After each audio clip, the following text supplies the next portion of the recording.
Olá pessoal, este é o Lance Total entrando em campo e você vai ver, torcedores do Corinthians fazem festa no embarque do Timão para Buenos Aires.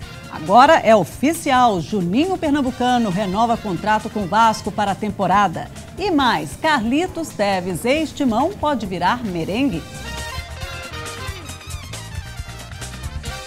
O Corinthians já está em Buenos Aires. O repórter Rodrigo Vessone, enviado especial do Lance, registrou a chegada da delegação alvinegra no hotel em San Telmo. O Timão fará um treino no estádio La Bombonera nesta terça-feira, véspera da primeira decisão contra o Boca Juniors. O embarque do Corinthians para Buenos Aires contou com a empolgação da fiel torcida do Timão. Parte do bando de loucos foi ao aeroporto de Guarulhos para incentivar os jogadores. Empolgados, os torcedores entoaram a uma só voz o hino do Clube Alvinegro.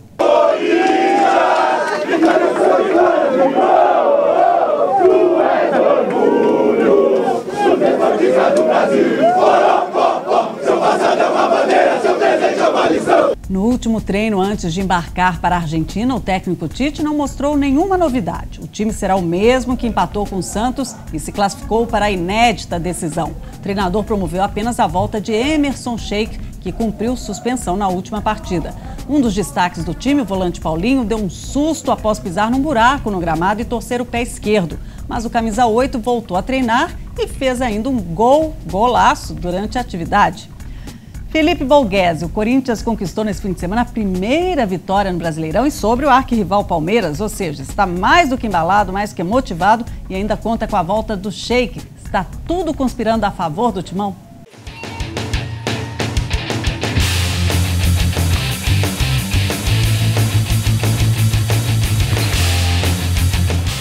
Bom, é inegável que o clima não poderia ser melhor para o Corinthians nesse momento de decisão da Libertadores. Jogar com o maior rival, contra o maior rival, com o time todo reserva, conseguir uma vitória, enfim, sair da lanterna do Brasileirão. Isso anima muito o grupo, não só os titulares. O Tite vem falando muito que o Corinthians é mais do que os 11, então tem jogador aí que pode entrar no segundo tempo. O caso do Romarinho pode ser uma opção lá na Bombonera. O Corinthians está descansado, esses titulares foram poupados no fim de semana. Tem a volta do Sheik, que é talvez uma das grandes armas aí depois do Paulinho, que foi expulso no primeiro jogo contra o Santos, não pôde jogar no Pacaembu, vai reforçar o time, é importante. O Corinthians deve aí fazer uma postura defensiva no contra-ataque, como fez na Vila Belmiro, e o Sheik é uma figura importante. O clima é dos melhores possíveis, a torcida vem apoiando, vai ter muito corintiano lá em Buenos Aires, mesmo que não estejam na Bombonera por causa dos ingressos. Foi limitado a 2.450 ingressos, mas com certeza vai tá tudo muito favorável aí para o Corinthians sair com um bom resultado na Bombonera e depois decidir no Pacaembu. O atacante Carlos Tevez, ídolo do Timão, pode reforçar o Real Madrid na próxima temporada. Segundo o jornal inglês The Sun, o clube espanhol já teria entrado em contato com o Manchester City para falar do interesse pelo argentino. Os merengues estão dispostos a pagar 30 milhões de euros, cerca de 78 milhões de reais, por Carlitos. A saída do brasileiro Kaká pode ser fundamental para ajudar o Real Madrid na negociação.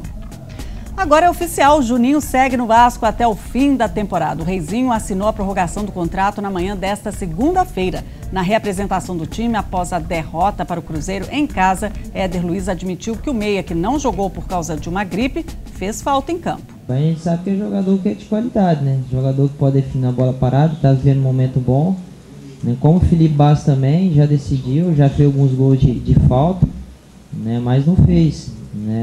A gente está com o time forte, mas o problema é que não encaixou. Para falar dos bastidores do Vasco, eu vou chamar aqui o repórter Rodrigo Santar.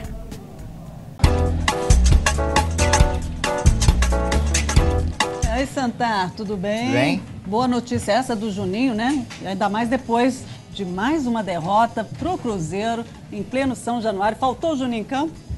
Serve um pouco para amenizar, né? O Vasco empolgado no Campeonato Brasileiro, até então 100%, 100% não, quase 100%, né? Tava invicto, tinha sofrido um empate na última rodada, acabou sendo derrotado pelo Cruzeiro, né? Não deixa de pegar todo mundo de surpresa, porque o Cruzeiro não estava mostrando um futebol lá, essas coisas, e o Vasco jogava em casa, com o apoio da torcida, era para disparar, então foi um balde de água fria realmente na torcida. Então, no sábado à noite, o pessoal deixou de repente de namorar, deixou de repente de pegar um cineminha para ir em São assistir uma Januário. Derrota, né? Você acha que faltou o quê? Ou a torcida também acabou pressionando muito? O que você acha que aconteceu?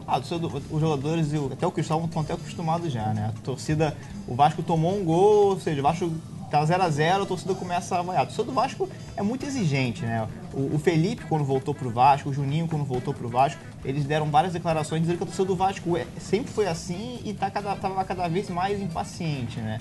No ano passado segurou um pouco a onda depois do título da Copa do Brasil, mas esse ano, depois do fracasso na Libertadores, começou a pegar um pouquinho no pé. Então, o time do Vasco sabe que se não ganhar sempre, a torcida vai começar a chamar o Cristóvão de burro, vai pegar no pé de um ou outro jogador. Então, Fernando isso acontece. Praz, né? Fernando Dedé, Praz. que também não foi tão bem, né? Como todo mundo mais uma vez estava esperando. Falta ritmo. A gente está acostumado a ver o Dedé num nível muito alto, né? E ele fez por merecer, né? Nos últimos 2 anos tem jogado um futebol num nível muito alto, recebe elogio do Neymar toda hora, é favorito aí para a seleção, não agora para a Olimpíada, mas o Mano também vive convocando. Então a gente acostumou a ver o Dedé num nível muito alto. Então ele voltou, fora de ritmo. Então a torcida já quer ver o Dedé como mito, quer ver o Dedé ganhando todo mundo.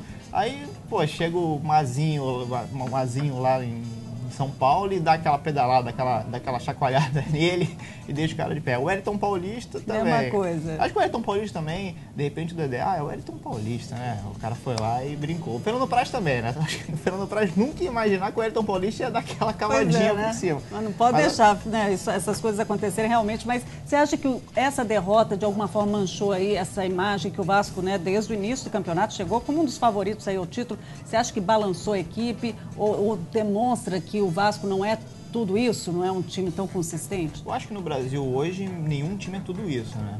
O próprio Corinthians, que chega numa final de Libertadores, tomou pressão do Vasco na Libertadores, jogou recuado o jogo inteiro, os 2 jogos contra o Santos, tem seus méritos, é uma forma de se jogar. O São Paulo foi tricampeão brasileiro jogando dessa forma, você deixa de jogar bonito, mas é eficiente, é o que o Corinthians está fazendo.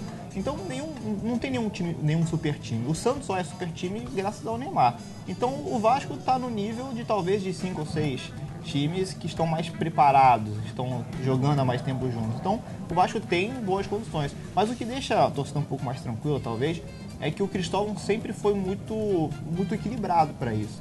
Quando o time estava muito bem, ele falava, falta muito, falta muito. Então com essa derrota, o discurso se manteve, falta muito. A gente perdeu aqui, pode recuperar lá na frente. Nada de pânico, né? O grande problema, a gente até deu uma matéria do jornal que saiu hoje, foi muito em cima disso, que no ano passado o Vasco lamentou bastante aqueles joguinhos que, poxa, dava pra vencer esse, a gente deu mole nesse joguinho que empatou, perdeu. Um desses jogos foi contra o Cruzeiro. Ano passado o Vasco perdeu também pro Cruzeiro por 3-0 em São Januário e fez falta lá na frente. O Vasco terminou 2 pontos atrás do Corinthians. Se fosse esses pontinhos, né? É isso que tem que abrir o olho, né? Agora, mas a notícia boa, né? Deixando um pouquinho essa derrota de lado, o Juninho Pernambucano hoje oficializou. Na semana passada a gente já trazia a informação de que já estava tudo certo, verbalmente estava tudo acertado. Agora assinou, passou pro papel, tirou foto lá no clube. É um jogador que tem poucos por aí, né? Um cara que voltou ganhando salário mínimo, ganha por jogo. Renovou novamente nas mesmas condições, renovado por jogo, né? Exatamente. Ele vai ganhar por jogo. Na época ele ficou chateado, mas aparentemente os valores são os mesmos. Ele ganha 50 mil por vez que entra em campo e 10 mil mais ou menos quando faz gol. Mas ele vale até não só pelo que ele é em campo, mas pelo que ele é também fora de campo, veste a camisa, né? Bom, poderíamos falar muito mais do Vasco, mas eu vou ter que encerrar aqui, porque a gente tem programa pela frente. Obrigado por sua presença aqui, Rodrigo Sentar. Te vejo da próxima vez, então. Ok, só chamar. E o Fluminense certamente teve uma rodada, né, a 6ª rodada do Brasileirão, bem melhor que a do Vasco. O time tricolor desembarcou esta tarde no Rio de Janeiro após a goleada por 4-1 sobre o Atlético Goianiense no Serra Dourada. Samuel, que marcou um dos gols do tricolor, o primeiro dele com a camisa do clube, falou sobre a vitória emocionante fora de casa. Tirou esse peso das costas, então agora bastante confiança aí para decorrer da competição, tá mais aliviado. Continuar me dedicando nos treinos, as oportunidades nos jogos aparecendo, eu indo em frente, conseguindo fazer meus golzinhos para tentar brigar, pelo menos ficar no banco do Fred. Os futuros de Rafael Sobis e Lanzini seguem definidos no Fluminense. Os detalhes com o repórter Guilherme Abraão.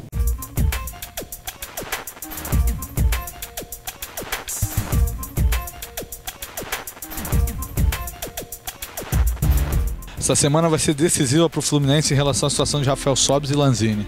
Amanhã, o Fluminense tem uma reunião marcada com o procurador do Rafael Sobis para mandar mais uma proposta para tentar permanecer com o jogador por 3 temporadas. No caso do Lanzini, como o River pede alto para mantê-lo em definitivo, o Fluminense também tem uma reunião essa semana, até porque o contrato dele acaba no sábado, para tentar um reempréstimo.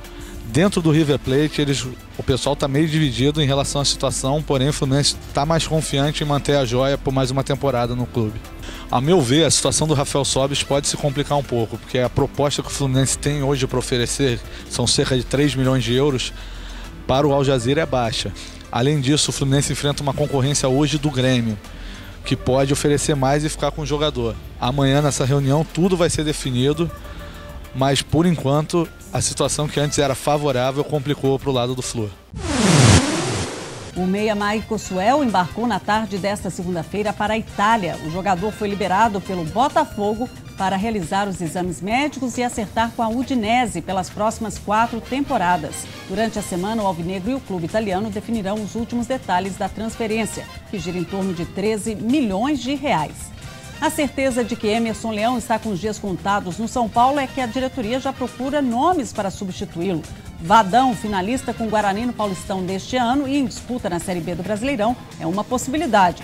Segundo apurou a reportagem do Lance, o técnico do Bugre ainda não foi procurado, mas agrada algumas pessoas no clube. Apesar disso, não é consenso para resolver o problema de comando do time. Por meio de porta-voz, o Barcelona negou a participação de Daniel Alves no jogo beneficente Amigos de Messi, realizado em Miami, nos Estados Unidos. O lateral direito se recupera de uma cirurgia na clavícula e ainda não recebeu alta médica. A notícia de que o brasileiro participaria do jogo criou polêmica no time catalão. Após abandonar o GP da Europa na liderança, Sebastian Vettel afirmou que tinha o controle da corrida em Valência e o ritmo necessário para vencer a prova. A falha no carro fez o alemão cair para a 4ª posição no campeonato, com 85 pontos. Líder, Fernando Alonso, soma 11 pontos. Em uma fase no circuito da ATP, Thomas Bellucci terá uma estreia complicada em Wimbledon. O número 80 do mundo vai enfrentar o vice-líder do Mundial, Rafael Nadal, nesta terça-feira. O espanhol ganhou 20 dos últimos 21 jogos na grama inglesa. Boa sorte para o nosso Bellucci, né? Vai precisar mesmo, né?